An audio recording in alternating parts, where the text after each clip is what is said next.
Olá pessoal, aqui é o professor Eula, professor de Biologia, e vamos à nossa primeira questão de Biologia do PSS3, uma questão de genética que fala sobre o sistema RH, relacionando lá com uma doença que surge pela incompatibilidade do sistema RH, que é a eritroblastose fetal ou doença hemolítica do recém-nascido. Mas antes disso, vamos revisar e lembrar algumas características de um sangue que é RH positivo e o outro que é RH negativo. Quando eu falo de um sangue RH positivo, ele é uma característica dominante. E quando eu falo de um sangue de RH negativo, é uma característica que é recessiva. O sangue que é positivo, pessoal, ele tem uma proteína que é a proteína D, uma proteína que fica presente na membrana da hemácia de uma célula que tem sangue positivo. E quando eu falo de um sangue negativo, ele não tem essa proteína D. Aí você pensa comigo, né? Se o sangue positivo tem a proteína D e o sangue negativo não tem, isso quer dizer que a proteína D é uma substância estranha para o sangue negativo, ou seja, funciona como um antígeno. E o antígeno estimula o quê? A produção de anticorpos. O sangue positivo não produz anticorpos contra ninguém, não produz anticorpos contra o sangue negativo. Agora, o sangue negativo, como ele não tem a proteína D, e ela é uma substância estranha, um antígeno, ele tem anticorpos. Mas toma um certo cuidado, porque quem tem sangue negativo, naturalmente não tem anticorpos contra a proteína D, ou seja, não tem anticorpo anti-D. É necessário que ocorra uma sensibilização. Como assim? É necessário que ocorra um contato de um sangue negativo com um positivo para que esse sangue negativo produza anticorpos anti-D contra o sangue positivo. Entendendo isso, nós vamos conseguir entender a DHRN, doença hemolítica do recém-nascido, a famosa eritroblastose fetal. Para que ocorra a eritroblastose fetal, nós temos alguns critérios. A mãe tem que ser sangue RH negativo, e ela vai casar com o pai da criança, tem que ser sangue positivo, só aí vai ser a possibilidade de ter um filho positivo e de ter eritroblastose fetal, porque a mãe tem que ser negativa. O primeiro filho de sangue RH positivo, pessoal, o primeiro filho de sangue RH positivo, ele não vai ser afetado pela doença, caso a mãe nunca tenha tido contato com sangue positivo.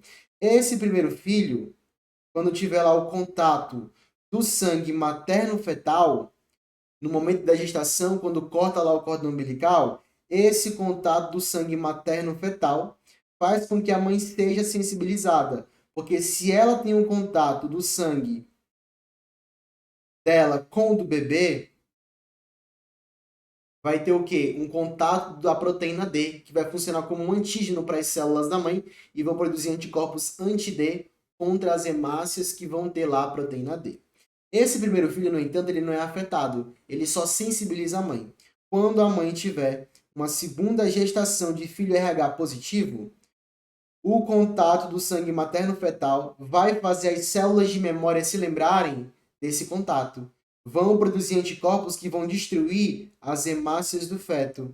E se você destrói as hemácias, você vai matar o feto, até porque, no caso do bebê, não é recém-nascido, vai matar ele porque elas transportam oxigênio, você vai afetar esse transporte e vai acabar matando o bebê. Ou seja, quem é que é afetado aqui na eritroblastose fetal? Tem que ter esse critério, mãe negativa, casa com pai positivo, o primeiro filho não é afetado, apenas o segundo filho é RH positivo.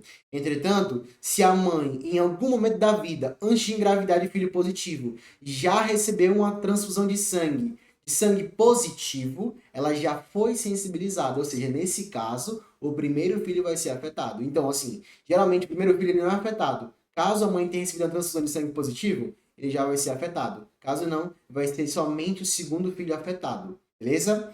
Aí olha o que ele fala, ó. James Harrison ajudou a reduzir casos de uma doença que ocorre após a primeira gravidez quando? Letra A diz o seguinte: o sangue da mãe é RH negativo, correto? E o do bebê é RH negativo? Não, pessoal, ela só pode ocorrer se a mãe for negativa e o filho também for, no caso aí, positivo, não negativo. Letra A, falsa. Letra B, o sangue da mãe for negativo, correto. O do bebê, positivo. Ou após ter recebido uma transfusão contendo sangue negativo, aí é falso. Não é sangue negativo. Ela tem que ter recebido uma transfusão de sangue positivo porque aí ela vai ser sensibilizada e, no caso, o primeiro filho vai ser afetado com a eritroblastose fetal. Letra C. O sangue da mãe ser positivo. Já está errado. Para ter eritroblastose fetal, tem que seguir esse critério de mãe ter sangue negativo. Então, falsa letra C. Letra D. Mãe de sangue negativo, bebê de sangue positivo. Ou após ter recebido uma transfusão contendo sangue positivo, a mãe cria anticorpos que passam a atacar o bebê. Resposta, então, correta. Seguir o critério, né? A mãe ter sangue negativo, filho positivo, ou se ela já tiver recebido uma transfusão de sangue positivo, ela já foi sensibilizada, ela já tem anticorpos anti-D. Letra E. O sangue da mãe ser positivo, não seguiu o critério, então aí a resposta da questão, letra D de dado.